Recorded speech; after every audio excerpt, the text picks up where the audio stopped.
Hi everybody and welcome to another episode of Muley Reads. I'm Muley and I'm gonna read to you. Yeah, say, did you know that families come in all shapes and sizes? They do, it's true. Yeah, some children have a mommy and a daddy. Some have a special adult or two who fosters them. Some get to live with their grandparents or their aunts and uncles. And some children only have one mommy to raise them or just have their daddy to raise them. And some kids have two mommies or two daddies. Some families are really close friends that feel like relatives. Some families are just animals and they're humans. There really are a lot of families out there. Yeah. Now today we're going to read this book here called Stella Brings Her Family. Yeah, or Stella Brings the Family. Stella's class is having a Mother's Day celebration, but what's a girl with two daddies supposed to do? It's not that she doesn't have someone who helps her with her homework, or tucks her in at night, or loves her very much. Stella has her daddy and her papa who take care of her, and a whole gaggle of other loved ones who make her feel special and supported every day. She just doesn't have a mom to invite to the party. But fortunately, Stella finds a unique solution to her party problem in this sweet story about love, acceptance, and the true meaning of family. Let's read it together now. You ready? I am. Let's read this. Stella Brings the Family by Miriam B. Schiffer. Illustrations by Holly Clifton Brown. Chronicle Books, San Francisco. With a hug goodbye. Stella dashed to her cubby and raced to her spot. Miss Abbott had a surprise for the class. We're going to have a celebration for Mother's Day, she said, and each of you can invite a special guest. Jonathan and Leon said they'd invite their moms. Carmen was sure her mama would come. But Stella had two dads. Everyone else had a mother. Howie had two. Stella would be the only one without a mother at the Mother's Day party. That afternoon, Stella and her clay stared at each other. The next day, Stella worried about the party when she should have been worrying about other things.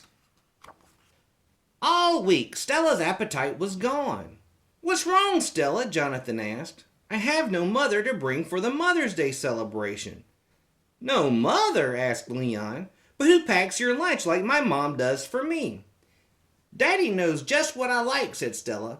The problem isn't lunch, it's that I have no mother to bring for the Mother's Day party.